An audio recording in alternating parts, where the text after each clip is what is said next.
Hello सांगमाने आज आम एमती एक जगह जाऊँ जोटा कि ओडिशा इतिहास एक लुप्त हो जाता जगह लुप्त तो हो जाए छिन्न भिन्न अवस्था अच्छे ସେଇଟା ଯେମିତି ଆମେ ଜାଣିଥିବେ କଳାପାହାଡ଼ ଆସିକି ଆମର କୋଣାର୍କ ମନ୍ଦିରକୁ ଛିନ୍ନ ଭିନ୍ନ କରିଦେଇଥିଲା ସେଇଭଳି ସେ ତା'ର ବିକରାଳ ରୂପ ଏକ ଅନ୍ୟ ଜାଗାରେ ମଧ୍ୟ ଦେଖାଇଥିଲା ଯେଉଁଟାକି ଆମର ଭୁବନେଶ୍ୱର ଠାରୁ 60-70 କିଲୋମିଟର ଦୂରରେ ଅଛି। ଚାଲନ୍ତୁ ଆମେ ଦେଖିବା ସେଇଟା କେଉଁ ଅବସ୍ଥାରେ ଅଛି, କଳାପାହାଡ଼ ଆସି ତା'ର କ'ଣ କ୍ଷୟକ୍ଷତି କରିଥିଲା ଏବଂ ଆମ ପାଇଁ ସେ ଆଉ କ'ଣ ଛାଡ଼ି ଦେଇଛି, କେଉଁ ଅବଶେଷ ଆମେ ତାକୁ ଦେଖିବାକୁ ପାଇବା। ଭିଡ଼ିଓକୁ ଲାଷ୍ଟ ଯାଏଁ ଦେଖନ୍ତୁ। ଲାଇକ୍ ସେୟାର ସବସ୍କ୍ରାଇବ୍ କିଏ କରିବ? ମୁଁ କରିବି, ଆପଣମାନେ ହିଁ କରିବେ। କରିଦିଅନ୍ତୁ ଲାଇକ୍ ଚ୍ୟାନେଲ୍ लाइक शेयर और सब्सक्राइब कर दूँ।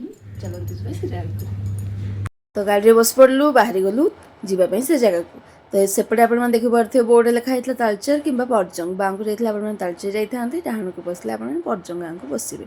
तो भितर भितर गलापर आम देखिलु शनिदेव मंदिर जेहेतु आप जानी सारी आम पहुँच सारूँ से गाँव में जो आम जावाक आज बाहर थी। तो बाटर देखला बेलू ये ठाकुर किसी पर्व होता दोल पर्व होता से जेहेतु भिडियोटा टी पूर्ण हो जाए पकाऊँगी से लेट हो जाता। तो ये आम मेन जगह आसिक पहुँचीगल आप देखिपे से जगह है अष्टशंभु मंदिर विषय कौन सब रही तथ्य मुझे गोटे गोटे कहि। तो चलते भिडियो लास्ट जाए देखूँ और लाइक शेयर और सब्सक्राइब निहाती करके रखिदेवे। कौन आप जानते ओडिशार एमती एक जगह जोटि गोटे कि दुईटा नुहे बर 8टी शिव मंदिर अच्छी। आश्चर्य लगुना शुणिकी आज्ञा हाँ यहाँ हूँ से जगह एवं यही स्थान टी एक प्राचीन राजधानी किंतु आज यह कहीं लुचि रही विषय चलतु अधिक जाना। मुझे आपको पलि आसी ढेंकानाल कुआल गाँव में थी अष्टशंभु शिव मंदिर को एवं ये भिडियो स्किप करूँ ना शेष में आप एक आश्चर्यजनक सत्य जानवा पाइबे।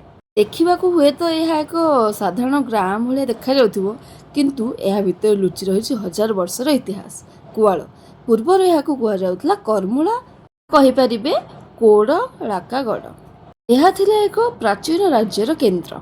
एबे आमे जिबे यार असल कथा को अष्टशंभु माने कौन?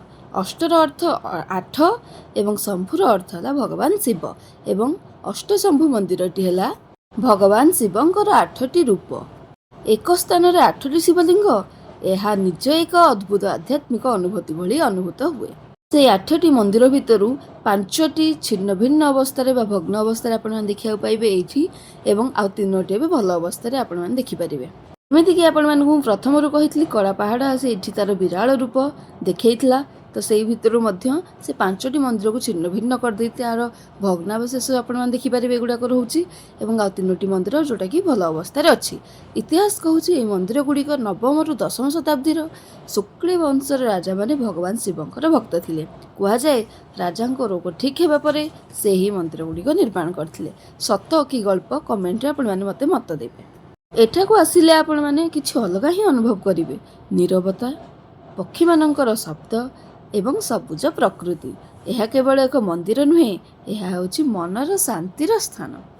किंतु महाशिवरात्रि समय यही शांत स्थान परिवर्तित हो जाए एक 1000 भक्त घंटे और शंखध्वनि रे भक्तिर उत्साह मध्य जहाँकि आपण मानक एक अलगा अनुभूतिर आभास करईदेव। किंतु एते बड़ ऐतिह्य आज विपदर आज्ञा मंदिर भांगुछि अवहेलित अवस्था रोची आम यहाँ बचाई पारिबा कि आम निजक प्रश्न कले यार उत्तर निश्चय पाइपर। जदि आम चाहिए तेबे ये भग्नविशेष को आम आमर परपीढ़ी एक अवशेष आकार संरक्षित कर रखिपर जहाँफल आम परपीढ़ी आम ओडिशार ये स्वर्णिम अध्याय लिखा जाइथिबा इतिहास को देखिपारे एवं ता विषय परपीढ़ी को से जन पारे।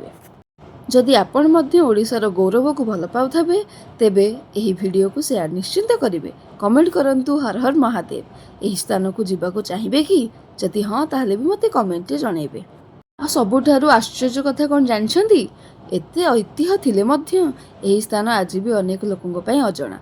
आपणक मध्यरु 90% रु अधिक लोक मध्य जानि नथिबे एभली एक जगह आम ओडिशारे अवस्थित मध्य अछि एवं को जगह रे अछि एवं केही ता विषय सुनि भी नथिबे। आपण पूर्वर यह विषय जानी कि जदि जानी मत कमेंट निहाती जनइबे। अनेक लोक मध्य मत दियंती एकमात्र लोक जे कि होची कलापाहाड़ से ओडिशार सबुठारु बड़ मंदिर मानक मध्य ध्वंस कर देइथिला। तो ता मध्य थिला गोटे एही मंदिर। तो ता स्टोरी कोन सेटा भी हम आपण मानकु सुनाउची सुनंतु। कलापाहाड़ किए थिला से? कलापाहाड़ एही ना सुनिला मात्र लोक माने आगरु भयभीत होई जांती। कुहा जाय जे से एक हिंदू राजा थिले किंतु ପରେ ସେ ଧର୍ମ ପରିବର୍ତ୍ତନ କରି ଆଫଗାନ ସେନାର ସେନାପତି ହୋଇଯାଇଥିଲେ ଏବଂ ତାଙ୍କର ଲକ୍ଷ୍ୟ ଗୋଟିଏ ମାତ୍ର ଥିଲା, ହିନ୍ଦୁ ମନ୍ଦିରମାନଙ୍କୁ ଧ୍ୱଂସ କରିବା। ଏମିତିକି କୋଣାର୍କର ସୂର୍ଯ୍ୟ ମନ୍ଦିର, ଯେଉଁଟାକି ସେହି ସମୟରେ ଥିଲା ଆମର ଓଡ଼ିଶାର ଗୌରବ, ଏବଂ କଳାପାହାଡ଼ ଏହାକୁ ଆକ୍ରମଣ କରି ଏହି ମନ୍ଦିରକୁ ଭାଙ୍ଗି ଦେଇଥିଲା, ଶିଖର ଧ୍ୱଂସ କରିଦେଇଥିଲା, ମୂର୍ତ୍ତିମାନଙ୍କୁ ମଧ୍ୟ ଭାଙ୍ଗି ଦେଇଥିଲା। ଆଜି ଆମେ ଯାହା ଦେଖୁଛେ ସେଇଟା ହେଉଛି ସେହି ଧ୍ୱଂସର ଚିହ୍ନ। ସେଠାରେ ମଧ୍ୟ ସେ ଅଟକି ଯାଇନଥିଲେ, ତାପରେ ସେ ପୁଣି ଆମର ଆକ୍ରମଣ କରିଥିଲେ ପୁରୀରେ ଥିବା ଜଗନ୍ନାଥ ମନ୍ଦିର ଉପରେ। ସେଠାରେ ସେ ମୂର୍ତ୍ତି ଗୁଡ଼ାକୁ ଚୋରେଇ ନେଇଥିଲେ। ସେ ଚେଷ୍ଟା କରିଥିଲେ ସେ ମନ୍ଦିରକୁ ଜଳେଇ ଦେବା ପାଇଁ, କିନ୍ତୁ ସେ ଜଳେଇ ପାରିନଥିଲେ, କିନ୍ତୁ ମୂର୍ତ୍ତି ଗୁଡ଼ାକୁ ଚୋରି କରିକି ନେଇଯାଇଥିଲେ। କିନ୍ତୁ ଲୋକମାନେ ଆଗରୁ ଅବଗତ ଥିଲେ, ସେଥିପାଇଁ ସେମାନେ କ'ଣ କଲେ, ଦାରୁ ବ୍ରହ୍ମଙ୍କୁ ଅଲଗା ହିଁ ବାହାର କରିକି ରଖିଦେଇଥିଲେ। ସେ ମୂର୍ତ୍ତି ତ ନେଇଗଲା, ତାକୁ ବି ଜଳେଇ ଦେଲା, କିନ୍ତୁ ଦାରୁ ବ୍ରହ୍ମଙ୍କୁ ଅଲଗା ମୂର୍ତ୍ତିରେ ସ୍ଥାପନା କରାଯାଇ ପୁଣି ମନ୍ଦିରକୁ ଆଉ ଥରେ ସ୍ଥାପନା କରାଯାଇଥିଲା। ମୂର୍ତ୍ତି ତ ନେଇଯାଇଥିଲେ ସତ, କିନ୍ତୁ ଭଗବାନଙ୍କର ଆତ୍ମାକୁ ସୁରକ୍ଷିତ ରଖାଯାଇଥିଲା। ସେଇଟା ଏକ ଓଡ଼ିଶା ପାଇଁ ଅନ୍ଧକାର ସମୟ ମଧ୍ୟ ଆପଣମାନେ କହିପାରିବେ। ମନ୍ଦିର ତ ଭାଙ୍ଗିଗଲା, ଆସ୍ଥାକୁ ଆଘାତ ମଧ୍ୟ ଲାଗିଲା, କିନ୍ତୁ ଲୋକମାନଙ୍କର ଭକ୍ତି କେବେ ଭାଙ୍ଗିଲା ବି ନାହିଁ। ଏବେ ପ୍ରଶ୍ନ ଉଠୁଛି, କଳାପାହାଡ଼ ସତରେ ସବୁ କିଛି ଧ୍ୱଂସ କରିଦେଲେ, ନା କି କିଛି କାହାଣୀ ଅତିରଞ୍ଜିତ ହୋଇ ଅଛି? ଆପଣ କ'ଣ ଭାବୁଛନ୍ତି? କମେଣ୍ଟ ଲେଖନ୍ତୁ। ଜୟ ଜଗନ୍ନାଥ। ସେୟାର ମଧ୍ୟ କରନ୍ତୁ ଯଦି ଆପଣ ଓଡ଼ିଶାକୁ ଭଲ ପାଆନ୍ତି। ଆପଣ ପୂର୍ବରୁ ଏହି କାହାଣୀ ଶୁଣିଥିଲେ କି? ନିହାତି ମୋତେ କମେଣ୍ଟରେ ଜଣାଇବେ। ତ ସେଇ ଭଗ୍ନ ଅବସ୍ଥା ଭିତରୁ ଏଗୁଡ଼ିକୁ ମୁଁ ଆପଣମାନଙ୍କୁ ଦେଖାଉଛି। ଏତେ ସୁନ୍ଦର କାରୁକାର୍ଯ୍ୟରେ ପୂର୍ଣ୍ଣ ହୋଇଥିବା ଏଇ ଜିନିଷ ଗୁଡ଼ିକ ଯେତେବେଳେ ଭଗ୍ନ ଅବସ୍ଥାରେ ରହିଥାଏ, ତ ଦେଖିବାକୁ କେତେ ଆତ୍ମାକୁ ଆଘାତ ଲାଗେ ନା, ଆପଣମାନେ କହିପାରିବେ। ଦେଖନ୍ତୁ ଏଇ ମନ୍ଦିରର ଅବଶେଷ ଗୁଡ଼ାକ, ଯେଉଁଗୁଡ଼ାକ ଆମର ଏବେ ବି ସୁରକ୍ଷିତ ଅବସ୍ଥାରେ ଏବେ ରହିପାରିଛି, ତ ସେଇଟା କେବଳ ଲୋକମାନଙ୍କ ମଧ୍ୟରେ ଥିବା ସଚେତନତା ଯୋଗୁଁ। ଯଦି ଲୋକମାନେ ସଚେତନ ନଥାନ୍ତେ, ତେବେ ଏଇ ଜିନିଷ ଗୁଡ଼ିକ ମଧ୍ୟ ଛିନ୍ନ ଭିନ୍ନ ହୋଇ ଏହାର ଅବଶେଷ ମଧ୍ୟ ଆପଣମାନେ ଦେଖିବାକୁ ପାଇନଥାନ୍ତେ। ତ ଏବେ ପ୍ରଶ୍ନ ଉଠୁଛି, ସଚେତନତା କେତେ ଦୂର ଠିକ୍? ଆପଣମାନେ ନିହାତି ମୋତେ କମେଣ୍ଟରେ ଜଣାଇବେ। ଆପଣ ଯଦି ସତରେ ସଚେତନ ଥାଆନ୍ତି, ତେବେ ଏଇ ଜାଗାକୁ ଆହୁରି ସୁନ୍ଦର କରିବା ପାଇଁ ଚେଷ୍ଟା କରିବେ, ଏବଂ ଯେବେ ବି କେହି ବି ଏଠାକୁ କିଏ ଆସିବେ, ତେବେ ନିହାତି ଏହାର ଐତିହ୍ୟ ବିଷୟରେ ଶୁଣିଲେ ତାଙ୍କୁ ଯେମିତି ଆଶ୍ଚର୍ଯ୍ୟ ହେଇଯାଇଥିବେ। ଯେମିତିକି ମୁଁ ଆପଣମାନଙ୍କୁ କହିଥିଲି, 8ଟି ଶିବ ମନ୍ଦିର ଭିତରୁ 5ଟିକୁ ସେ ଭାଙ୍ଗି ଦେଇଥିଲେ, ଛିନ୍ନ ଭିନ୍ନ କରିଦେଇଥିଲେ, ଯାହାର ଅବଶେଷ ଆପଣମାନେ ଏହି ଭିଡ଼ିଓରେ ଦେଖୁଛନ୍ତି। ଦେଖନ୍ତୁ କେତେ ସୁନ୍ଦର ମୂର୍ତ୍ତି ଗୁଡ଼ାକ ହେଇଛି। ଯଦି ଏହା ଏବେ ଜରାଶୀର୍ଣ୍ଣ ଅବସ୍ଥାରେ ନଥାନ୍ତା, ତାର ପୂର୍ବ ଅବସ୍ଥାରେ ଥାଆନ୍ତା, ତାହେଲେ ଆପଣମାନେ ନିଶ୍ଚିନ୍ତ ଭାବିପାରିବେ ଏଇ ଜାଗାଟିର ସୌନ୍ଦର୍ଯ୍ୟ କେତେ ମାତ୍ରାରେ ବୃଦ୍ଧି ହୋଇଯାଇଥାନ୍ତା। 8ଟି ଶିବ ମନ୍ଦିର ଏକା ସାଙ୍ଗରେ, ତା ପୁଣି ଏକ ଜାଗାରେ, ସେଇଟା ଦେଖିବାକୁ କେତେ ସୁନ୍ଦର ଏବଂ ଆସ୍ଥାର ବା ଅନୁଭୂତିର ଏକ ଅନନ୍ୟ ଆଶ୍ଚର୍ଯ୍ୟ ବୋଲି ଆପଣମାନେ କହିପାରିବେ।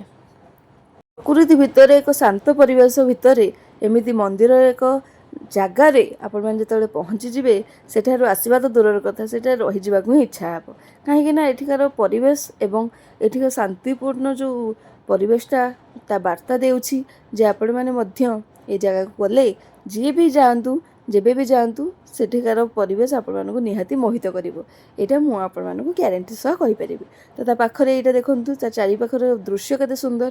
ଜାଗାଟି ଏତେ ଶାନ୍ତମୟ, ଆପଣମାନେ ଯେଉଁ କୌଣସି ବି ମନରେ ଯାଇଥାନ୍ତୁ ବା ଯେତେ ଦୁଃଖରେ ମଧ୍ୟ ଯାଆନ୍ତୁ, ନିହାତି ଜାଗାଟି ପହଞ୍ଚିଗଲା ପରେ ଆପଣମାନଙ୍କ ଆତ୍ମଶାନ୍ତି ନିହାତି ଭାବରେ ହେଇଯିବ। ତ ଭଗ୍ନ ଅବସ୍ଥା ମନ୍ଦିର ଗୁଡ଼ିକ ମଧ୍ୟରୁ ଆପଣମାନେ ଗଣିପାରିବେ, ମୁଁ ଆପଣମାନଙ୍କୁ 8ଟି ଯାକ ମନ୍ଦିରର ଦର୍ଶନ କରେଇଛି।